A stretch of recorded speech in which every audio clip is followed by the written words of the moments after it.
É nação rubro-negra, é nação brasileira. Mais uma vez a gente está vendo uma eliminação do Brasil na Copa do Mundo e agora só daqui a 4 anos de novo. E mais uma vez se repete os erros que a gente já vem comentando durante todas essas outras Copas que já passaram e o Brasil sempre com o mesmo erro. Qual que é o erro, galera? Não usar a sua arma, a sua melhor arma no momento que tem que usar. Numa cobrança de pênalti, numa disputa de pênalti na Copa passada, a gente tinha Neymar, que era o melhor batedor do mundo naquela época, e não foi utilizado na disputa de pênalti. Agora, o Brasil jogando bem, iniciando, com uma oportunidade de fazer o primeiro gol na partida de pênalti, tem Vinícius Júnior dentro de campo. Vinícius Júnior é a grande estrela da seleção brasileira. E quem que vai bater? Bruno Guimarães. Ah, o Bruno Guimarães é ruim? Não, ele não é ruim. Mas quem que é a estrela? Quem é o cara que estava dominando, sendo o protagonista do Brasil, da seleção brasileira? Era o Vinícius Júnior. Então é nada mais natural do que o Vinícius Júnior bater o pênalti e assumir a responsabilidade. Tanto é que, você viu, o Neymar entrou meio nervosinho, né? Porque o Brasil estava perdendo, afinal de contas é a última Copa do Mundo dele. Mas, olha lá, chegou lá na hora, o Brasil sofreu um pênalti, já estava acabado, já estava tudo definido para a Noruega. Mas mesmo assim o Neymar foi lá, bateu o pênalti e fez o gol.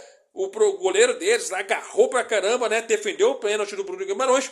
Tentou zoar com o Neymar, provocar ele e não deu certo. Por quê? Porque o cara bateu da forma que tem que bater e pronto. Jogador grande é desta maneira. Infelizmente, até o presente momento, o Neymar é o único jogador grande e que já está agora encerrando o seu ciclo na seleção brasileira, porque nessa Copa do Mundo ele já não tinha, se a gente for falar na real, já não tinha condições de estar presente no grupo. Mas, na verdade, ele recebeu um presente do Ancelotti, que foi convocá-lo, colocar ele para jogar alguns minutos em algumas partidas, né? Mas de fato ele não era mais protagonista, ele não era nem para estar ali. Tinha muitos outros jogadores na frente que poderia estar ali. E outra coisa, galera, seguinte, o Brasil tem que começar a parar de convocar jogadores burocráticos para poder fazer parte da seleção. Né? A gente via muitas vezes o Brasil com condições de jogar 1 contra 1 e o Brasil não tinha aquela possibilidade de driblar, de tentar fazer uma jogada. O único que fazia essa jogada era o Vini Júnior. Vini Júnior, quem poderia estar no banco de reserva, se poderia entrar e tentar fazer também alguma coisa, seria o Luiz Henrique, mas o Luiz Henrique foi esquecido nessa Copa do Mundo. O cara que estava brigando para ser titular da seleção, quando o Esteban se machucou, ele entrou como titular da seleção e de repente foi esquecido, né? Colocamos o Ryan até jogou bem, mas o Ryan é aquela situação, ele joga, ele marca, ele corre pra caramba, mas o 1 contra 1 não existe. O único que tinha 1 contra 1 era o Vinícius Júnior, né? E assim, a expectativa do Brasil, coloca o Danilo Santos para jogar, Danilo do Botafogo, bota para jogar, coloca o Endrick. O Ancelotti botou todo mundo para jogar. Botou o Danilo, botou o Endrick, botou o Neymar para jogar, colocou o Martinelli e não deu em nada, galera. Que o Brasil sentiu muita falta do Paquetá.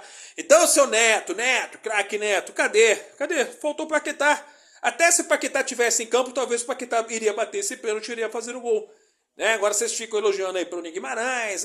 Cadê? O Danilo Santos ia jogar mais do que o Paquetá se jogasse. O Martinelli entrou, o Brasil jogou mesmo. Cadê? Não, o Brasil ficou com o meio de campo sem articulação. Vinícius Júnior não recebia bola em condições de fazer o gol, porque simplesmente o cara que sempre dava as bolas para o Vinícius fazer o gol era o Paquetá. E o Paquetá não jogou. Então o Brasil sentiu muita falta, assim, do Paquetá. Então, galera, resumindo, o Brasil começou numa preparação de um ciclo de 4 anos, empilhando um técnico em cima de outro técnico e colocando o Ancelotti no último ano para tentar fazer um sprint final e chegar numa Copa do Mundo e passar uma vergonha, fazendo, afinal de contas, a pior campanha da seleção brasileira em todos os tempos. Só não foi a pior derrota, porque não tem como fazer uma pior derrota que seja tão pior do que a derrota do Brasil de 7-1, né, que o Brasil perdeu de 7-1 para a Alemanha. Mas foi vergonhosa essa campanha do Brasil, que afinal de contas começou a ser montado dentro da própria competição.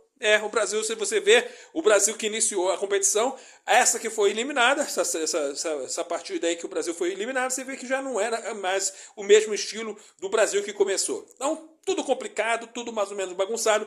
Vamos ver se dessa vez, agora nesse ciclo desses próximos 4 anos, de fato o Brasil se mantenha com esse técnico. Então vai que lá no meio lá consiga colocar Jorge Jesus, que eu acho que Jorge Jesus de fato iria fazer uma seleção brasileira, queria unir toda a nação e ia dar de fato ao futebol brasileiro a oportunidade de ser futebol brasileiro, porque o Brasil, desde quando o Brasil começou a querer ser estilo europeu, o Brasil vem perdendo, e justamente para as equipes europeias, né?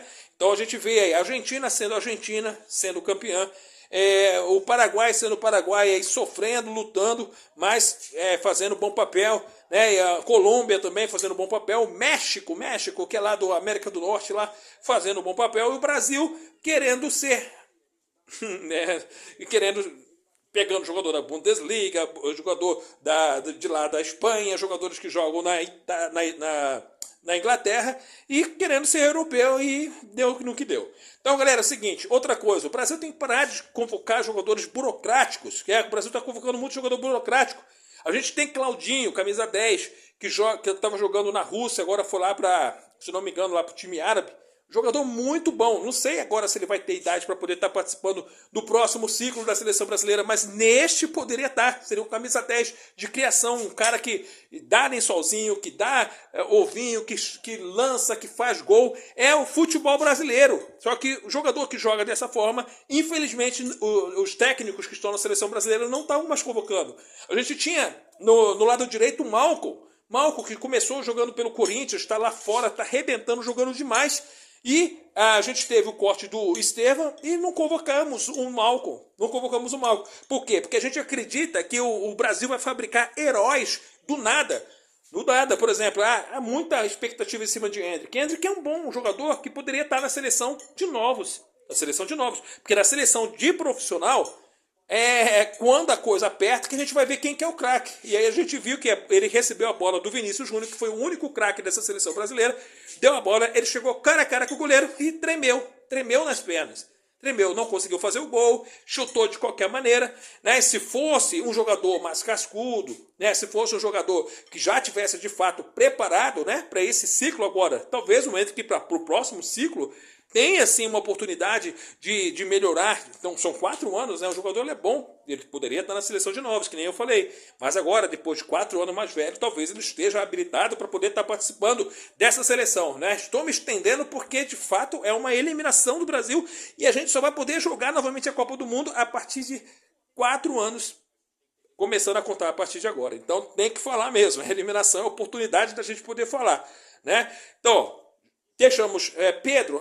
Pedro é uma controvérsia, porque o Pedro também, para mim, ele não é nem unanimidade no Flamengo, então ele não poderia ser unanimidade para ser convocado para uma seleção brasileira. Mas um jogador que nem o Vitor Roque, os centroavantes que nem aquele menino do Cruzeiro, Caio Jorge, centroavantes que nem o rapaz que está lá, o Leonardo, né, que o Flamengo vem tentando contratar, que era do Santos. Então tem que começar a abrir os olhos para esses jogadores que de fato têm talento. Parar de chamar centroavante durão, cara que...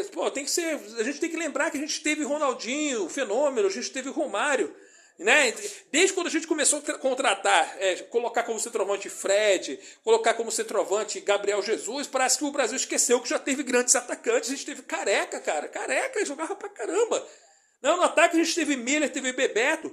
Então são jogadores de criatividade, de condições de driblar, fazer uma jogada individual, dar um voleio. A gente não vê, a gente olha para essa seleção brasileira e não vê nenhum atacante que possa ter essa qualidade de fazer um bom cabeceio, de dar um voleio, de fazer os dribles. Quem que a gente para e pensa nisso daí? Somente o Vinícius Júnior.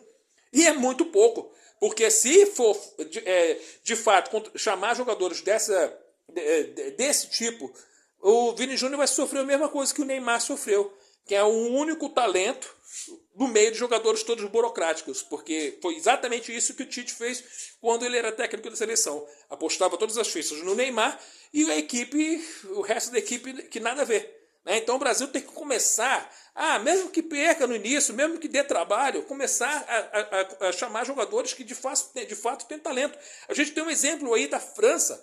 A França são todos jogadores talentosos, Ontem eu até fiquei meio sonolento com o jogo da França. Falei, poxa, os caras são muito lentos. Mas na verdade, quando você tenta tomar a bola deles, você não toma, porque os caras têm habilidade, os caras sabem sair jogando. Até os zagueiros da França jogam bem.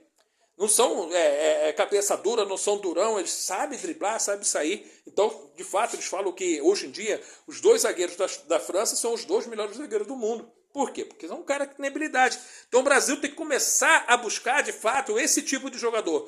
Parar de chamar jogadores burocráticos, parar de chamar jogadores que têm um histórico na seleção de base, porque o histórico em si não define quem você é. Define o que você faz dentro de campo no profissional. Então, às vezes, você foi um baita de um jogador nas categorias de base, mas no profissional você não apareceu. Então, às vezes, o jogador ele é meio tímido na categoria de base, mas no profissional vai lá e explode.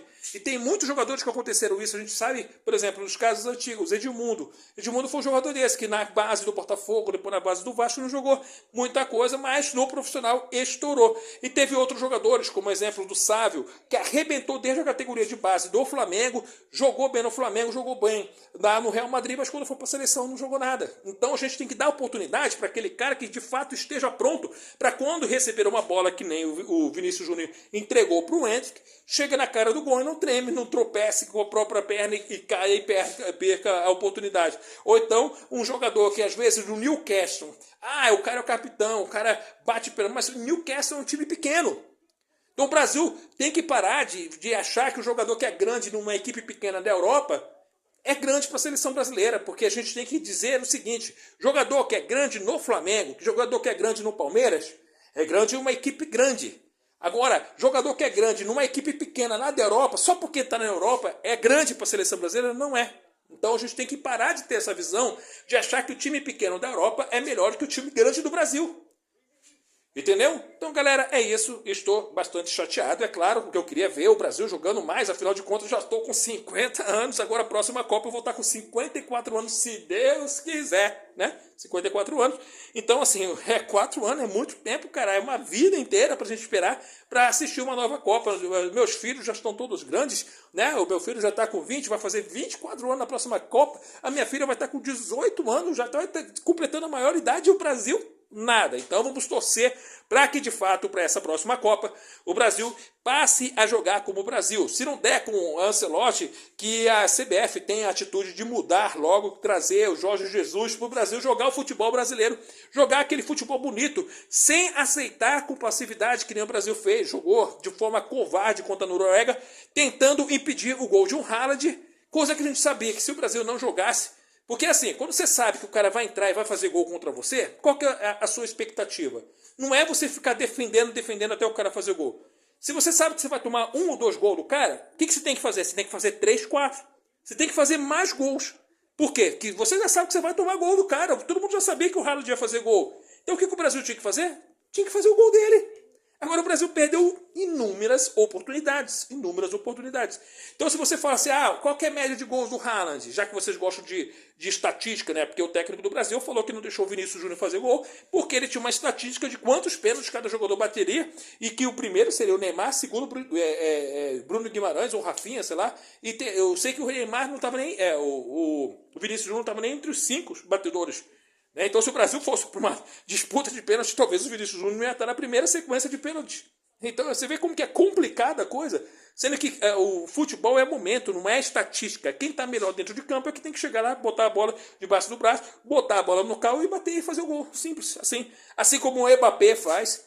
O Mbappé perde um monte de pênalti, mas na seleção ele vai lá, bota lá e fala assim, sou eu que vou bater e acabou. O Messi na seleção, ele vai lá, bota a bola e vai, bate. Cristiano Ronaldo é a mesma coisa. Quem que é o craque do Brasil? Vinícius Júnior. Então ele tinha que colocar lá, assumir a responsabilidade. Falar, Ancelotti, beleza, você mandou, mas quem vai bater sou eu, e acabou, e bota lá e bate. Se fosse o Romário, ele ia fazer. E olha que o Romário nem era batedor de pênalti. Né? A gente sabe a história do Romário. Romário baixinho, mas fazia gol de cabeça, fazia gol driblando, chutando de longe, de tudo quanto é forma, mas pênalti ele não gostava de bater. Mas na Copa do Mundo ele foi lá e bateu. Então é a responsabilidade do grande jogador. E hoje em dia a gente não tem esse grande jogador. O único grande jogador que seria o Vinícius Júnior, mas ele se apequenou a partir do momento que ele abdicou de bater o pênalti, deixando para o Bruno Guimarães, que é o grande líder do Newcastle. Quem que é Newcastle? Entendeu? Então é isso, galera. Espero que vocês entendam que esse é um comentário cumprido, já está quase 15 minutos que eu estou falando, mas na verdade é isso. Eu fiz um pequeno resumo do que foi o Brasil de Ancelotti dentro da Copa do Mundo de 2026. Espero que de fato o Brasil melhore para esse próximo ciclo, que o Brasil abra os olhos para jogadores que de fato têm o talento para jogar, né? Porque negócio de esquema tático, pode ganhar 1, 2 ou 3 partidas, mas quem ganha o campeonato é o talento. A gente viu que o Brasil perdeu para uma equipe que só tem um jogador, que é o Haaland, e ele fez 2 gols. É isso, galera. Obrigado, valeu, até mais, tchau.